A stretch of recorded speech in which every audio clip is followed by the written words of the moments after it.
E aí, pessoal, vamos que vamos. Hoje falar sobre Era Vargas, né?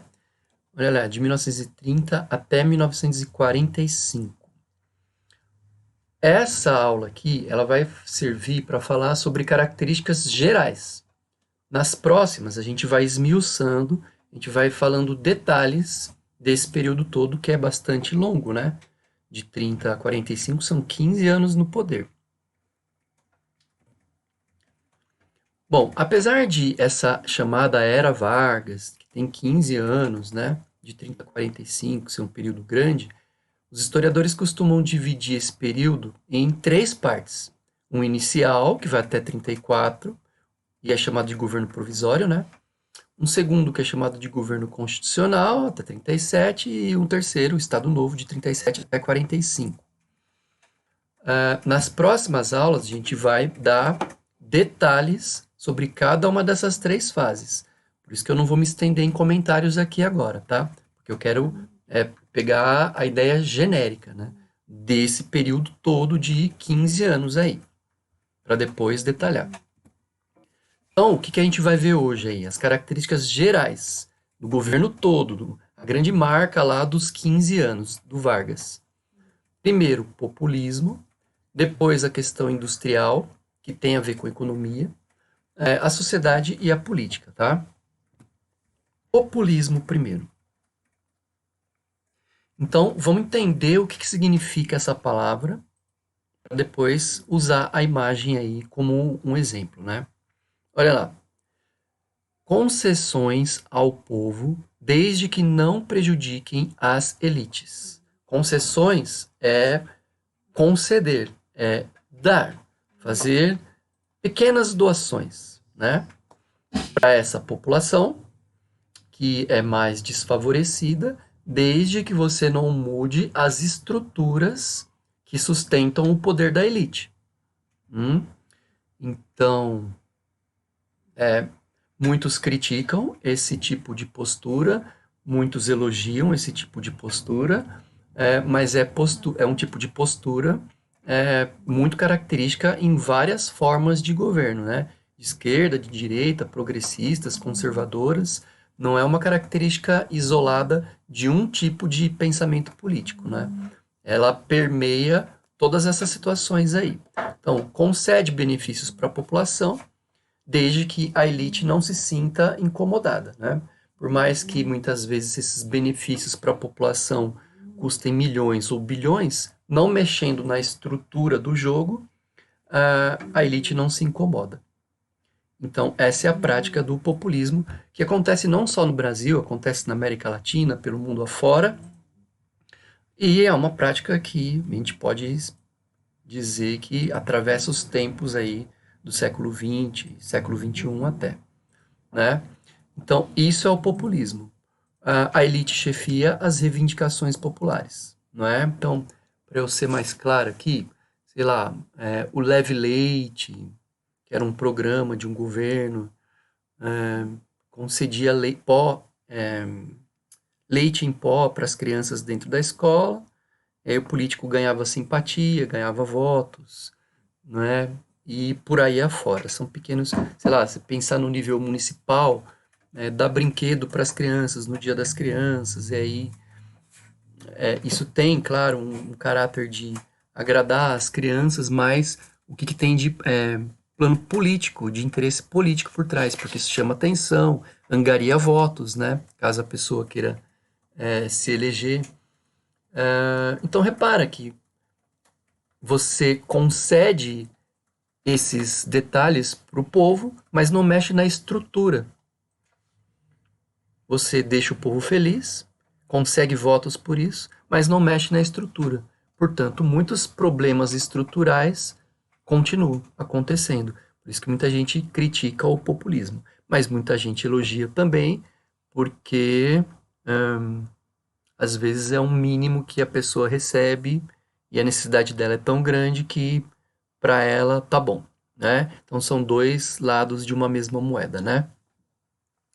E aí tem essa imagem aí, né, da época do Vargas. Então tá o Vargas aqui, com esse discurso nacionalista, né, agradando as criancinhas, sorridente, um ambiente feliz, com uma aura muito clara, muito branca, né, na imagem como um todo, fazendo propaganda dessa lógica populista de alguém que vai ser chamado aí de o pai dos pobres, né, porque faz essas concessões aí para a população.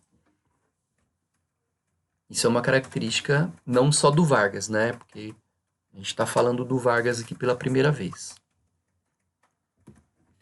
Tá. Durante o período todo do governo Vargas, acontece um estímulo à industrialização, né? Então tá aí a imagem de um motor, o Vargas é esse aqui, observando uma amostra. Então tem os populares que trabalham, pessoas aí do governo, um militar, demonstrando o funcionamento da máquina, isso foi fotografado. Eu separei essa imagem aí para identificar essa característica do estímulo à indústria. Pensa comigo aqui. Ao longo de toda a história do Brasil, a indústria não foi estimulada. Lembra, a gente viu o ciclo da cana, 200 anos. A gente viu o ciclo do ouro, mais 100 anos. A gente viu o ciclo do café ao longo do século XIX, começo do XX, na República Velha, o café. Né? Lembra que o Brasil é monocultor ao longo desse período todo. De 1930 em diante, o Vargas vai começar a dar um estímulo maior. No fim do período do café, existem pequenas indústrias, né, mas de fundo de quintal, digamos assim. Agora, a partir do Vargas, né, já na década de 30 em diante, do século XX, começa esse processo tardio de indústria pesada aqui no Brasil, graças ao governo dele. Ótimo. Então, esse é a linha do tempo da história da indústria no Brasil, né? Vamos fazer um paralelo com o que está acontecendo na Europa. A Europa já vem se industrializando desde lá do fim do 18 ao longo do 19, né, um século, e agora já no começo do 20, quando o Brasil começa a engatinhar, a Europa já vem nessa estrutura há um tempo, né? Só para a gente traçar um paralelo. Então, esse estímulo da indústria e voltado para o mercado interno, vocês vão ver lá a postura nacionalista do Vargas, né? Eu coloquei aí, ó, o Estado investe na economia. Lembra, gente? É uma questão estrutural de novo. Eu sempre chamo atenção sobre isso. O Estado interfere mais ou o Estado interfere menos, portanto, tem uma lógica mais liberal, do liberalismo. Sempre assim. Estado intervencionista ou liberalismo? Estado interfere mais ou menos ou é mais ou menos liberal? É sempre essa lógica. Esses dois são pilares, isso é estrutural. E várias coisinhas vão acontecendo em cima dessa estrutura, certo? Vários fatos vão acontecendo em cima dessa estrutura. Na época do Vargas, esse liberalismo começa a perder um pouquinho de força e o Estado passa a ter uma força maior no sentido econômico. E lembra que isso não é uma característica exclusiva do Brasil da década de 30 em diante. É do mundo. Lembra, década de 30, 1929, crise de 29, lembra do New Deal, intervenção do Estado para resolver os problemas do liberalismo. Isso se expande para a Europa e no Brasil, na América Latina, não seria diferente também. Enquanto o Estado volta a ter uma interferência muito grande, quem está no poder é o Vargas. Então, isso que eu estou falando é uma característica econômica muito forte, tá? Então, olha o que eu coloquei de novo. O Estado intervém na economia, os detalhes da indústria que eu estava comentando, e o mercado interno é maior que a exportação, né? O mercado interno quer dizer que é para o consumo interno, muito mais do que para vender. Até porque, para vender, precisa alguém que compre. E numa lógica em que o mundo está passando por uma crise, pós-crise de 29, o mundo ainda está em crise. Então, poucas pessoas compram, né? Então, não adianta o Brasil produzir para exportação, porque ninguém vai comprar. Então, é produzido muito mais para o mercado interno. sociedade. Cresce o operariado, cresce a classe média e começa a aumentar os índices de urbanização. O Brasil, nessa época, ele ainda é muito mais rural, existem muito mais pessoas vivendo no campo e no interior do que nas cidades, né? Mas a partir do Vargas, o processo de urbanização começa a se destacar por causa do comércio, por causa dos serviços e por causa dessa indústria nascente, né? Que é construída em grandes cidades e acaba atraindo essa população. Mas ainda tem uma maioria rural. Vocês vão ver que mais para frente isso vai mudar. Vai virar urbano lá no Juscelino Kubitschek, década de 50. Mas por enquanto a gente está aqui. Cresce o operariado para trabalhar dentro dessas indústrias principalmente.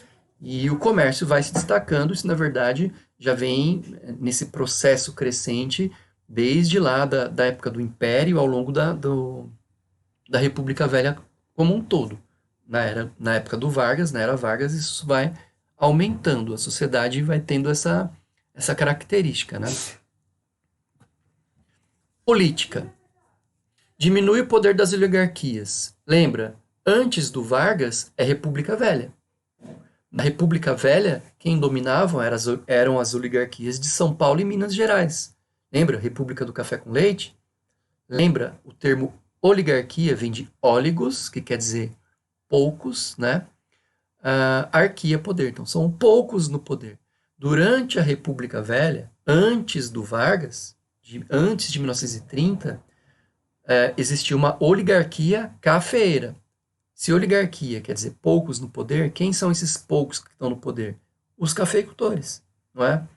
Sobretudo de São Paulo. Só que aí vocês viram que em 1930 teve uma revolução, essa oligarquia cafeeira cai, perde o poder, e o Vargas, que é gaúcho, assume, apoiado pela Aliança Liberal, pela Paraíba, Rio de Janeiro, e aí eles agora comandam, não mais aquelas antigas oligarquias. Por isso que por isso que está escrito aí, que o poder das oligarquias diminui, né? E aumenta o poder federal. Então quer dizer que a coisa passa a se centralizar num sentido de no nível federativo, né? No nível federal, no nível de entendam no sentido mais amplo, nação, federal, país. Não é um estado ou outro que comanda, mas sim o nível federal. E essas são as características gerais e genéricas desse período da história do Brasil. Nas próximas aulas, a gente vai ver detalhe por detalhe, e aí talvez a gente retome nesses pontos iniciais que eu falei hoje. Tudo bem? Até as próximas, então. Até. Valeu.